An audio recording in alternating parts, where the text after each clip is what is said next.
Hey everybody, this is Ian Smith, and I want to thank you all for taking the time to watch this video. Today I'd like to introduce you to a great friend and business partner. He is a man that you all need to meet. Number one, he is a author of a great book that was a bestseller on Amazon. How is that working? This is some great read here. Mr. Hollis is a member of the Direct Sales Association, and he is one of the top 100 members. He is the #1 documented millionaire maker on the planet. He has created over 44 millionaires, and he has made over $43 million. He has a residual annual income of over $2 million. He is one of 2 founders of Unlimited Profits and Success in Minutes. And I'd like to introduce to you my friend and my business partner, Mr. Robert Hollis. Robert? Well, thank you very much, Ian. Man, that was a great introduction. I was like, wow, I can't wait to meet this guy. So very blessed. Thank you very much. And yes, we are good friends and partners. I couldn't wait to do this, and now it looks like you're all sharp, so this is going to be fun. Yeah, awesome. I've been really looking forward to this, Robert. I have a few questions for you. One of the first questions that a lot of people have been asking me is, I need a mentor. What's the big deal? Can you tell us, in your opinion, why do people need a mentor? Well, the reason that they need a mentor, if they really understand that, we weren't born with an owner's manual. No one's born with an owner's manual. So when you sort of think about everything that you do okay, and then everything that you do good or great, you learn from somebody else. So it's not that people haven't had a coach or a mentor before. They have. It could be, your parents. It could be the people that raised you. It could be like I was talking to you, and I had a great conversation before this. It could have been a teacher, in some way or another. And I think that people always know that they got teachers, through high school, and then all of a sudden some people have teachers when they go to college. And then as soon as we get done with college, then we go out and get that job.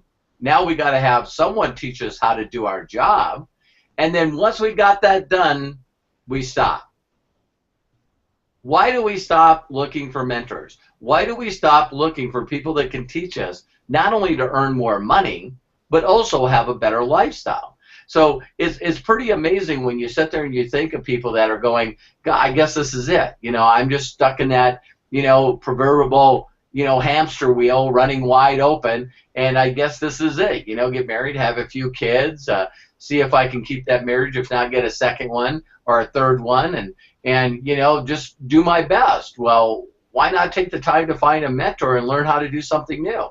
Because if you wanted to learn how to dance, if you wanted to learn how to do anything new, why not take the time to learn from someone that really knew what they were doing?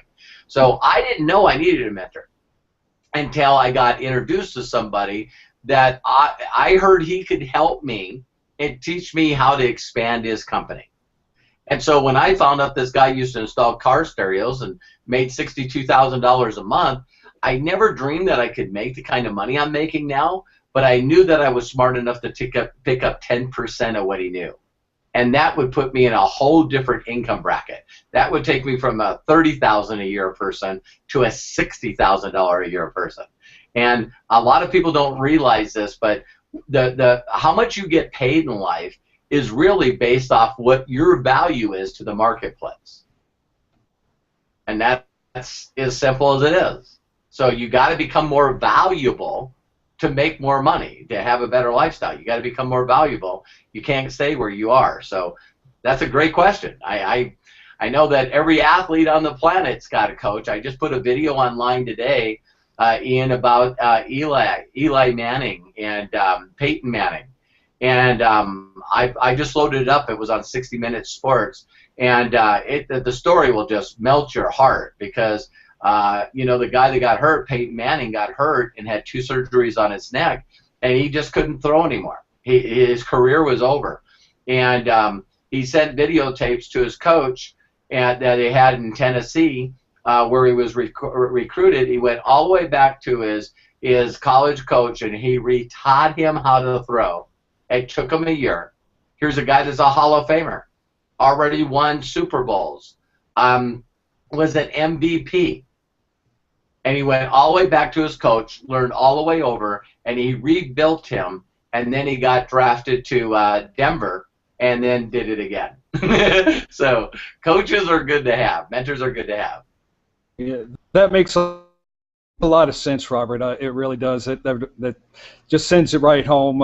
You know, people need their teachers, professors, and you know, they're all mentors all the way through our life, and I get it. I really do. Yeah. Tell us, what was your inspiration in creating unlimited profits and success in minutes? Well, once I got that gift, you know, here's a guy that's a broke auto mechanic and broke in every way, spiritually, physically. You know, I got my knee in a cast. In every way I was broken. You know, I worked my whole life to be a good auto mechanic, and now I got doctors telling me I can't be a mechanic anymore. I had to change my whole entire career. And, you know, without, you know, getting too hard on spiritual beliefs, man, I can remember making a deal with God that, man, if you can get me out of this deal, I will spend the rest of my life helping other people get out. And so, you know, met my mentor, made $1 million before I was 30, and then started teaching other people how to do it. And so I always believed that one day I would do like my mentor did. You know, believe it or not, his big claim to fame is he took 21 people and helped them hit $1 million a year. And so, you know, and so for me now to do 45, now focus more on 100 and want to do 1,000, my deal now is I'm just building my legacy. I just want to build my legacy and get as many people as I can to believe that they can be entrepreneurs, that they can learn how to build a loyal, satisfied customer base, and that I can mentor and share with them the knowledge that was shared with me. And that's what I want to do. Awesome, awesome. That is great. Robert, how did you've got a co-founder with this company, Bill Ebert. How did you all meet? Online. There's a thing I know that you know, Ian, that's called the $1 million question, and it really simply comes down to just asking people for help. A lot of people don't want to do that. They want to be independent. They don't want to ask help from anybody. They look at asking help as a weakness. And so what I did is I went online looking for someone that could build the back office we have today.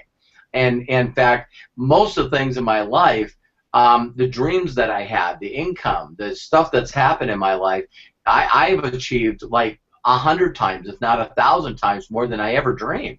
I never ever thought I would be here at 52. And what's unique about that is that I went online to find someone that could customize that back office. And that's when I got to find out that a lot of programmers have what is called subcontractors.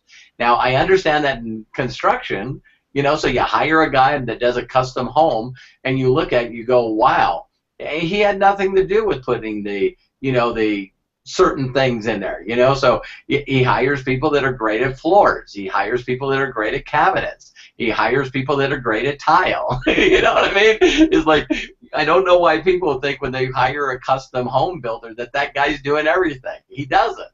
He finds the best people, and he does subcontracting. Well, that works the same in the online world. So I found this guy, and then he introduced me to a guy that did graphics. And so I built a great rapport with him, and then when there's certain things that that programmer couldn't do, the graphics person knew someone that could do it. That was Bill Ebert. And so I built such a great rapport with Bill Ebert that, you know, I just said, listen, man, I don't know what you even know that our office, our back office, our programming could be. So I don't know anything about programming. And so, you know, he just dove in. believed in what I was trying to do, and it was the same kind of heart that he had to help, millions of people all over the world, inspire and train and mentor them. And so he bought into my vision, then I found out what his was, and that's how we are today. So like, and he says it all the time, and he's so humble, because you've heard some of his training in the background. But he said, for every Steve Jobs, there's a Gary Wozniak. For every, Bill Gates, there's a Paul Allen. So I'm very, very blessed that he looks at me like that, but I do look at him as an equal. But he goes, listen, I can't talk to people like you do on stage, so I'm just going to let you do that. That's awesome. That's awesome. Robert, can you tell us what is the importance of creating residual income? Well, I just believe that there's a lot of things that are out there in life that if you didn't know that you didn't know, you're okay. And I'll give you a perfect example. It's funny, I always bring this up in some of my mentorship training, but I can remember a time in my life when someone said that kissing another human being, it was one of the most incredible things on the planet. And then having intimacy with another human being was incredible. I didn't know I didn't know. So I just went, that's stupid. I am really not interested in that. You might get cooties or whatever. But we all can laugh now, because once you experience that, you go, wow, that was pretty awesome. And so it's funny how once you experience something that's incredible, you would like to have more of that in your life. You know what I mean? So that is sort of like a unique experience, but that's the way I look at what I do. So here I'm out there putting in man hours. I make as much money as I can put hours in. And that's the way it works. So if I needed to make more money in, I got to put in more hours. If the job I got won't pay me overtime, I got to get 2 jobs. And if I need to make more money than 2 jobs, then I need to get new skills to get a different job. You see what I mean? But I'm always trading literal, hours for dollars, until I met someone that was wealthy. And when I met someone who was wealthy, he showed me the book Think and Grow Rich, and he says, Robert, listen, no, you can hire people or make them independent contractors like in real estate, and they can make incredible money, but every time they make money, you make money. And I went, are you serious? I mean, Ian, when the first time I heard it, I almost thought that, oh, this has got to be illegal. And then he said to me, isn't it funny that every successful person I could say a word right behind it? How many companies do they own, and how many employees do those companies have? And see, that was the first thought. But see, I didn't think that I could be an entrepreneur. Now I'm learning from an entrepreneur, a mentor. And then he exposed me to this thing called residual income. Why didn't he know what the hell that was? And he goes, listen, Robert, there's certain individuals out there. I know that you know a lot of people that sing songs, but there's people out there that write those songs for those people that sing. And because they're not the star in front of the room, then they get paid residuals for every time that song is sung, either by the artist that they sold it to or by everyone else that sings it. And I went, are you serious? And he goes, believe it or not, every time you hear the song Happy Birthday, someone's getting paid. And especially if it's at a place where people are paying money, like a restaurant or something. And that's why they started changing the words of the song. That's why they started doing their own themes, so they wouldn't have to pay that guy residuals. And so when you look at certain actors that have done it, like Jennifer Aniston, when the five of them went in together, and not only knew how much the hit of the show was, but they all negotiated together to get $1 million an episode, and then also get residuals. And there's only a few actors that have done it. Seinfeld. If anyone went to Google and put in Seinfeld, Jerry Seinfeld, and put net worth, you will be flabbergasted, because you got people like this that are worth $400 or $500 million because they were smart enough to figure out residual. That means that they did something one time, they worked really, really, really hard, and now they're continually getting paid month after month, or every time that's showing. So that's when, once I learned that, I can't do anything. I cannot do anything that it doesn't have a residual model in it. Awesome. That is really, really awesome. Robert, if you can tell the people that are watching this, when they come into Success in Minutes as a free member, what can they expect to find in Success in Minutes? Well, first of all, it's free. For those of you that are watching this video, somewhere around it, there will be a link. You want to hook up with Ian and ask him to be your tour guide and show you through it. But there's hundreds, and I mean hundreds of hours of mentoring, training, inspiration that you can share with people for free. In return, they become a person that ends up being a contact of yours. See, the way that the online market works is why people are struggling, is they don't understand that you got to give people valuable content for free to get them to know, like, and trust you.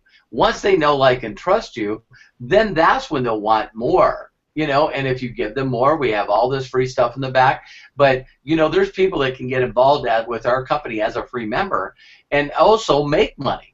So you can be a free member and market some of our programs, like the mentorship program we just finished, 27 hours of mentorship.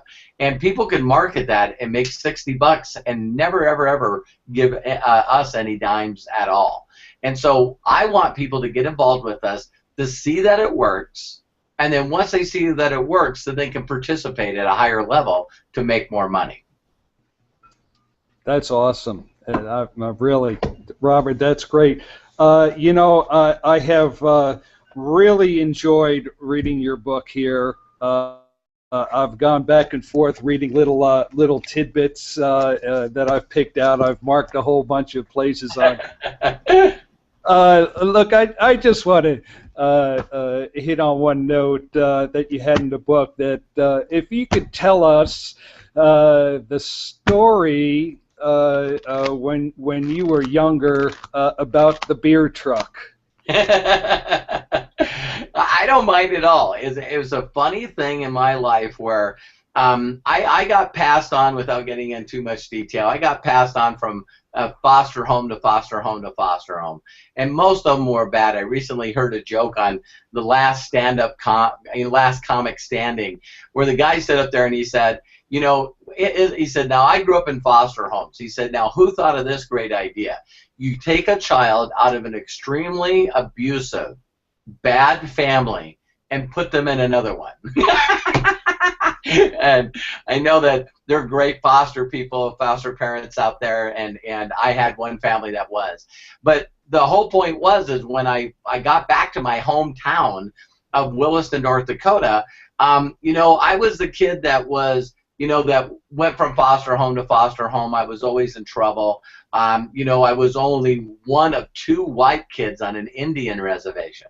So I got put into a foster home, and me and this guy named Mitch Psycho were the only 2 white kids in a whole Indian reservation. I could go on and on. It's crazy stuff, right?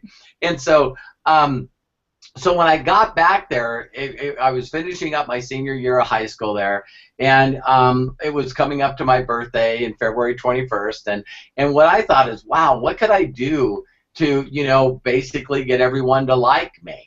And so why not throw a party, So not only was I going to throw a party, I actually did it a couple days before I was 18, and when I decided to throw the party, me and a couple of guys that I shouldn't have been hanging around, which is a great point, you become who you hang around, got this great idea that we're just going to go to this warehouse and just break in and steal a couple of kegs for the party. Well, when we got there and we broke in, there was no kegs in there. There was only 2 semi-trucks. And so we got, I knew how, because I'd been, grew up in construction, and so I jumped in the semi, and the keys were above the visor. So we unlocked the back of the truck, and when we opened it up, it was plumbed to the top with just pallets of beer. And so we knew we couldn't move them there because we'd get in trouble. So I just told my buddy, hey, listen, open up the garage door, I'll back this out. And we'll take it to a farmyard that we know. And so it was like 700 and some cases of beer, and we threw this great big party, and everything would have been okay Everything would have been okay until a friend of mine called me up and said he worked out at the airport. And he said this jet just landed here, and a bunch of guys got off this jet that had ATF on the back. And so for those of you that don't know what that means, that's alcohol and tobacco and firearms. And when you deal with one of those three, the government does not like it. So it wasn't something that I was going to get a slap on the hand and told, don't do that again. I was messing around with the big boys. And so I didn't know that every can, just for a little note for you people out there, every can or bottle has a number on it that's connected to the six-pack, that's connected to the case, that's connected to the pallet, that's connected to the truck, that's connected to the manufacturer. So you're walking around with a beer in your hand, and they connect that all the way back to the manufacturer. They know where it came from. They know who bought it. So Big Brother's real. So everybody's out there going, hey, you know what I mean? Government doesn't know what I'm doing, so they know all the beer you're drinking. Robert, that is just an awesome story, and you know it just makes me feel so good. I mean, it really warms my heart to see you're just a regular guy. You're just like me. I mean, I remember when I was young and dumb, and I did stuff that I shouldn't have done. And to look at you now, I mean, it's just makes me feel awesome inside. It really does. And I am just. Thank you. I just think that I just really truly believe in my heart of heart. People always ask me, do I think that anyone can do this? If you knew who I was before I did this, yes. And here's another thing I'll leave you with. If anyone told you that a leopard can't change his spots, they lied to you. You can change any spot that you want. You can become who you want to be, and it's never too late. Awesome, Robert. Really. Cool. I'm so blessed. I really appreciate you doing this. I know it took a while for us to get it, but this has definitely been a blessing for me to do this with you. And I know you're the kind of person that loves to help people too. So I'm so blessed to be partnered with you. Thank you. Yeah, likewise. Really. Cool. Well, have a blessed day. We'll talk to you soon. Thank you, partner. Talk to you soon. Thank you, partner. Bye-bye. Bye.